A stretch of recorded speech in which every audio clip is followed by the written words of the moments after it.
In America, we have this little thing called the Declaration of Independence.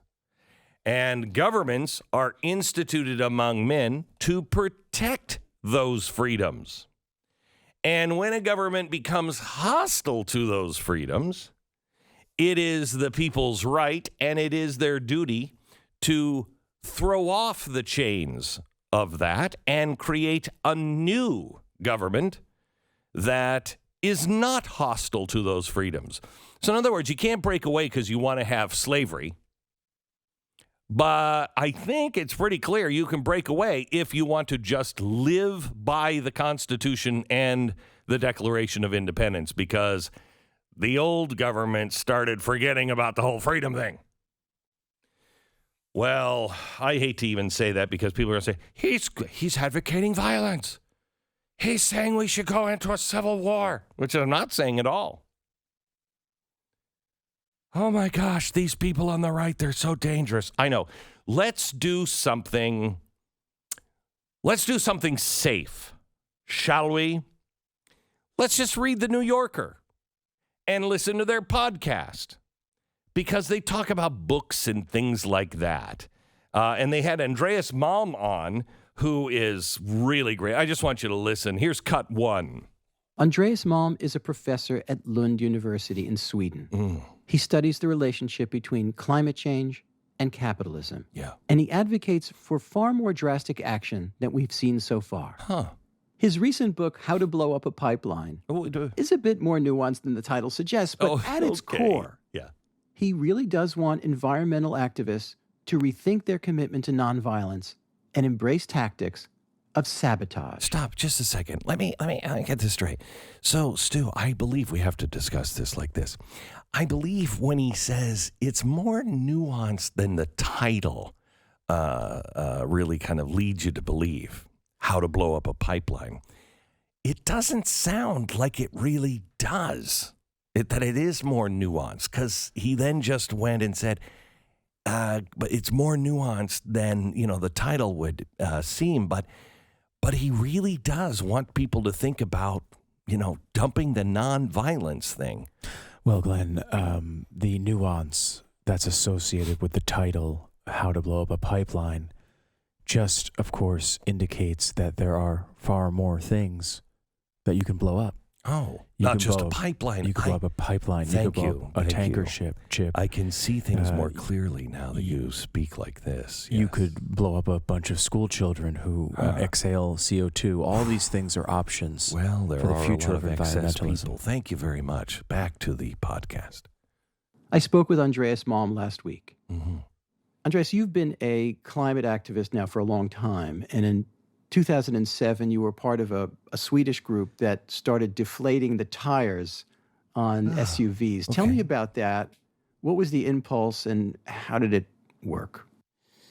Yeah, so what we did was we went through rich neighborhoods and picked out SUVs. This was in the early career of SUVs when they were still remarkable on streets before they become completely ubiquitous. And it's very easy to deflate the tires of a car. You just unscrew the valve and you insert a little gravel or a piece of stone or something like that, and you screw the valve back on, and then the air will be out of the tire in a couple of hours. So this was not property destruction. It didn't damage anything.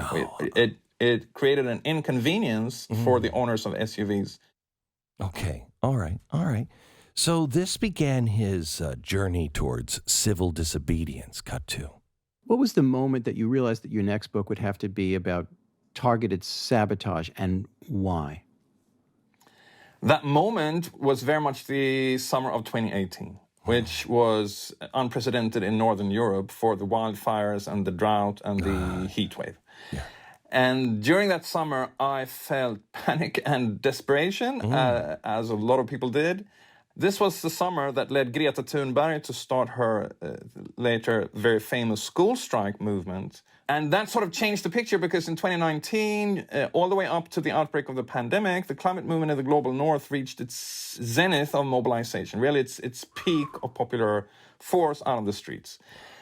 So the book became a product of the moment of 2019, but it's also a call for escalation, a call for the movement to diversify its tactics and move away from an exclusive focus on polite, gentle, and perfectly peaceful civil disobedience. Right. Okay. So here's the left now in the New Yorker and on the podcast talking about how we, it's not so bad to put rocks into people's air valves with gravel, otherwise known as gravel, and let the air out. It's an inconvenience, sure, but it doesn't do any harm.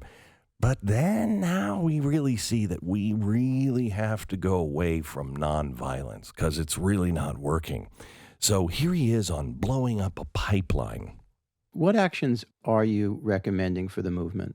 Well, I am recommending that the movement continues with mass action and civil disobedience, but also opens up for property destruction. So I'm not saying we should stop strikes or square occupations or demonstrations of the usual kind. I'm all in favor of that. But I do think we need to step up because so little has changed and so many investments are still being poured into new fossil fuel projects. So I am in favor of destroying machines, property, not harming people. That's a very important distinction. Very important. And I think property can be destroyed in all manner of ways, or it can be neutralized in a very gentle fashion, as when we deflated the SUVs, or in a more spectacular fashion, as in potentially blowing up a pipeline that's under construction. That's something that people have done. Yeah. So you are recommending blowing up a pipeline. You use the phrase intelligent sabotage. What does intelligent sabotage look like in this context? Well, let me give you a very concrete example. Right now, Total, the largest single private company headquartered in France, is constructing what will be the world's longest heated oil pipeline in Uganda and Tanzania, and displacing in that process about 100,000 farmers, all for the sake of carrying even more oil to the world market to pour fuel on the global fire. If people in that region were to attack the construction equipment, blow up the pipeline before it's completed, I would be all in favor of that. I don't see how that property damage could be considered morally illegitimate, given what we know of the consequences of such a project. So the ends justify the means, is what he's saying here. Remember, you are the dangerous one. We're just a bunch of journalists at the New Yorker that are just exploring different ideas. Today's idea, blowing things up and destroying property. Very, very, very different than killing people, of course. Nobody was killed in the Capitol. One person was killed, but that was by a police officer. But police officers in this case are all good and should never be questioned. But the property was destroyed there in the Capitol, and that is completely different than blowing up a pipeline. And Glenn, I will note for the listeners that machines don't run on their own. The people who show up to work at these facilities are part of the machinery. They are basically parts of the machine. And if they are parts of the machine, they also could be destroyed. Mechanics. And that sounds like a machine to me, quite honestly. Yeah, working on machines. If they are not there, then these environmental cataclysms will not occur. So obviously killing people who work for these companies at the site. And honestly, those people wouldn't show up if they were not paid. So the executives of the company are also fair targets. And to be clear, maybe the banks. Well, they fund anyone who works at a bank. I think would fall Wall Street under this. would be a good target. Any shareholder of a company like this, brother. absolutely. Yes. What about the companies that provide electricity and water to the banks, to these facilities? They are basically guilty. Yeah, they're giving aid and comfort to an enemy. What if we killed all people other than us? Well, because we didn't do just these a things. second. I've written out a plan. We've had a plan for how to eliminate people for a long time. Oh, wow. I'm glad you brought this up because, thank goodness, I've been carrying this around for so long. And, we all know, wink, wink, nod, nod, we're not going to kill people. Oh, my. Oh, that's rich. But no, it's not rich. Rich, bad. Oh, I'm sorry. Yes. Rich is very, very bad. Unless we're the ones that are rich. Right. Then it's really, really very good. You know what I mean? Here's cut 4. And yet climate activist groups like 350.org and Extinction Rebellion have made clear that nonviolence is central to their approach. Do you think that's been a mistake or a tactical error? Yeah, so I have nothing against the tactics employed by these groups. I have very often participated in them myself. What I have a problem with is when Extinction Rebellion and people from 350 and elsewhere say that these are the only things that our movement can ever allow itself to engage in. As in, what we're doing is as far as we will ever go. We'll never escalate beyond this. And I think that idea, this dogmatic commitment to nonviolence is based on a faulty history writing or understanding of social struggles over history, because it's based on the idea that the only thing that has ever worked for social movements is to stay completely peaceful. And that just isn't the case. It's not the Most case. social movements that have struggled against overwhelming odds, against enemies that have been very powerful, have diversified and used a number of different tactics, ranging into property destruction and confrontation with the police. You saw this during the uprising after the murder of George Floyd, where there was tremendous property destruction and conquering and burning down police stations in Minneapolis and things like that. That was an integral part of an uprising that brought more millions of people into the streets of the U.S. than any other in American history. Wow, that is amazing. It's weird that the left seems to know that. But wait, I was told...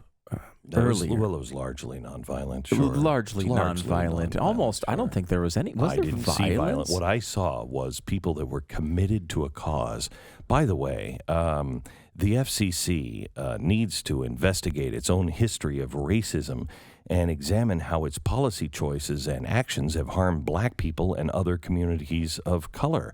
Now, this is coming from a left-wing group that is funded by the Center for American Progress and George Soros's Open Society Foundations.